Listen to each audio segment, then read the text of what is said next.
Kia ora koutou, everyone. I want to talk to you today about democracy, about the struggles that it's experiencing, and the fact that all of us together in this room might be the solution. But before I get on to that, I want to take a little detour into the past. This is a picture from Athens, or more specifically, it's a picture of a place called the Pnyx, which is where about 2,500 years ago, the ancient Greeks, the ancient Athenians, gathered to take all their major political decisions together. I say the ancient Athenians, in fact, it was only the men.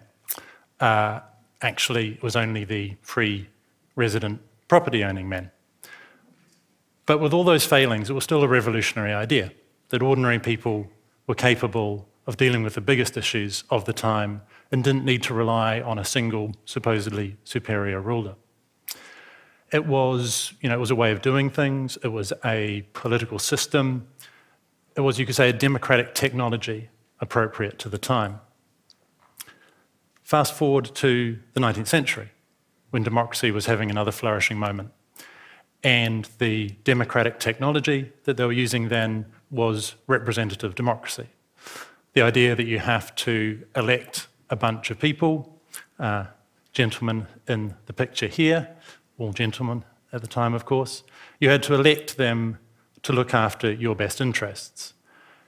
And if you think about the conditions of the time, the fact that it was impossible to gather everybody together physically, and of course they didn't have the means to gather everyone together virtually, it was again a kind of democratic technology appropriate to the time. Fast forward again to the 21st century, and we're living through what's internationally known as the crisis of democracy, what I would call the crisis of representative democracy, the sense that people are falling out of love with this as a way of getting things done, that it's not fundamentally working. And we see this crisis take many forms in many different countries. So in the UK, you see a country that now at times looks almost ungovernable. In places like Hungary and Turkey, you see very frighteningly authoritarian leaders being elected. In places like New Zealand, we see it in the nearly 1 million people who could have voted at the last general election, but who chose not to. Now, these kinds of struggles, these sort of crises of democracy, have many roots, of course, but for me, one of the biggest ones is that we haven't upgraded our democratic technology. We're still far too reliant on the systems that we inherited from the 19th and from the 20th century. And we know this because in survey after survey, people tell us, they say, we don't think that we're getting a fair share of decision-making power. Decisions happen somewhere else. They say, we don't think the current systems allow government to genuinely deliver on the common good, the interests that we share as citizens. They say, we're much less deferential than ever before, and we expect more than ever before, and we want more than ever before to be engaged in the big political decisions that affect us. And they know that our systems of democracy have just not kept pace with either the expectations or the potential of the 21st century. And for me, what that suggests is that we need a really significant upgrade of our systems of democracy. That doesn't mean we throw out everything that's working about the current system, because we'll always need representatives to carry out some of the complex work of running the modern world. But it does mean a bit more Athens and a bit less Victorian England. And it also means a big shift towards what's generally called everyday democracy. And it gets this name because it's about finding ways of bringing democracy closer to people, giving us more meaningful opportunities to be involved in it, giving us a sense that we're not just part of government on one day every few years when we vote, but we're part of it every other day of the year. Now, that everyday democracy has two key qualities that I've seen prove their worth time and again in the research that I've done. The first is participation, because it's only if we as citizens, as much as possible, get involved in the decisions that affect us, that we'll actually get the kind of politics that we need, that will actually get our common good served. The second important quality is deliberation. And that's just a fancy way of saying high-quality public discussion, because it's all very well people participating. But it's only when we come together and we listen to each other, we engage with the evidence and reflect on our own views, that we genuinely bring to the surface the wisdom and the ideas that would otherwise remain scattered and isolated amongst us as a group.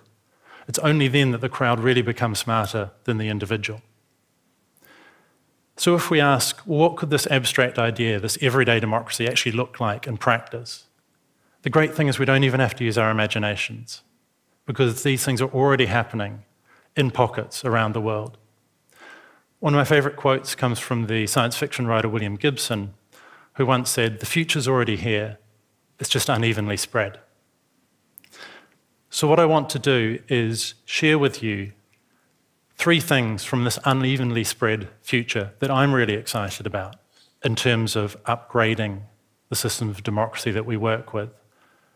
3 components of that potential democratic upgrade. And the first of them is the Citizens' Assembly. And the idea here is that a polling company is contracted by government to draw up, say, 100 citizens who are perfectly representative of the country as a whole, so perfectly representative in terms of age, gender, ethnicity, income level, and so on. And these people are brought together over a period of weekends or a week, paid for their time, and asked to discuss an issue of crucial public importance. They're given training on how to discuss issues well with each other, which we'll all know, of course, from our experiences of arguing online, if nowhere else, is not an ability that we're all born with innately, more's the pity. In the Citizens' Assembly, people are also put in front of evidence and the experts, and they're given time to discuss the issue deeply with their fellow citizens and come to a set of consensus recommendations. So these kinds of assemblies have been used in places like Canada, where they were used to draw up a new national action plan on mental health for the whole country. A Citizens' Assembly was used recently in Melbourne to basically lay the foundation of a new 10-year financial plan for the whole city. So these assemblies can have real teeth, real weight. The second key element of the democratic upgrade, participatory budgeting. The idea here is that a local council or a city council takes its budget for spending on new buildings, new services, and says, we're going to put a chunk of this up for the public to decide, but only after you've argued the issues over carefully with each other. And so the process starts at the neighbourhood level. You have people meeting together in community halls, in basketball courts, making the trade-offs, saying, well, are we going to spend that money on a new health centre, or are we going to spend it on safety improvements to a local road? People using their expertise in their own lives. Those discussions are then sort of pushed up to the suburb or ward level, and then again to the city level, and in full view of the public themselves makes the final allocation of that budget. And in the city where this all originated, Porto Alegre in Brazil, a place with about 1 million inhabitants, as many as 50,000 people get engaged in that process every year. The third element of the upgrade, online consensus forming. In Taiwan, a few years ago, when Uber arrived on their shores, the government immediately launched an online discussion process using a piece of software called Polis, which is also coincidentally, or not coincidentally, what the ancient Athenians called themselves when they were making their collective decisions. And the way Polis works is it groups people together, and then using machine learning and a bunch of other techniques, it encourages good discussion amongst those participating. It allows them to put up proposals which are then discussed, knocked back, refined until they reach something like 80% consensus. And in the Taiwanese case, within about 4 weeks, this process had yielded 6 recommendations for how people wanted to see Uber regulated. And those, almost all of them, were immediately picked up by the government and accepted by Uber. Now, I find these examples really inspiring. people sometimes ask me why I'm an optimist, and a large part of the answer is these kinds of innovations, because I think they really show us that we can have a kind of politics which is deeply responsive to our needs as citizens, but which avoids the peril of the threats to human liberties, the threats to civil liberties that authoritarian populism descends into.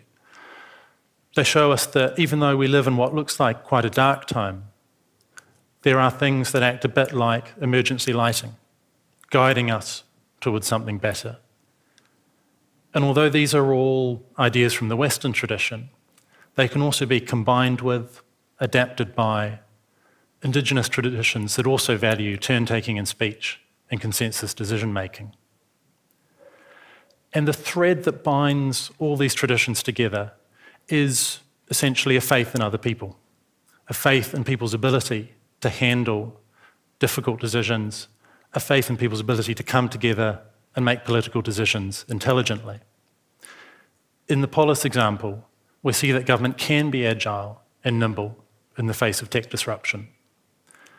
In the participatory budgeting, we see that we can build systems that are disproportionately used by poor people and which deliver infrastructure that is of better quality than the traditional systems. In citizens' assemblies, the experts who observe them time and again say that in those good conditions, people's ability to listen to others, to engage with the evidence, and to shift from their entrenched views is consistently astounding. And that's a really, really hopeful finding because, I think we live at a time where you see right around the world huge suspicion of other people, of other citizens, huge doubts about whether people are really able to bear the burden of decision-making that democracy places on them. But if you're worried, for instance, about whether a lot of people out there are misinformed or have fallen prey to online propaganda, what better way to push back against that than by ensuring that they're placed in forums like the New England town hall meetings shown here, forums where they have to come face to face with other people, or at least be in close virtual contact, where they have to justify their opinions, have to deal with the evidence, and are encouraged to step away from their prejudices. The Canadian philosopher Joseph Heath says that rationality, our ability to make good decisions, isn't something that we achieve as individuals, if we achieve it at all, it's something we achieve in groups. Our best hope of rationality is each other. Or, to put the thing a different way, the problem with democracy is not other people, it's not other citizens. The problem is the situations in which we all have been asked to do our democratic work. The problem is the outdated democratic technology that we've all been forced to use. And so what these examples show to me, the reason I find them inspiring, is that I think they demonstrate that if you get the situations right, if you get the technology upgraded, then actually the things that we do when we come together as citizens can be astounding, and together we really can build a form of democracy that's genuinely fit for the 21st century. Thank you very much.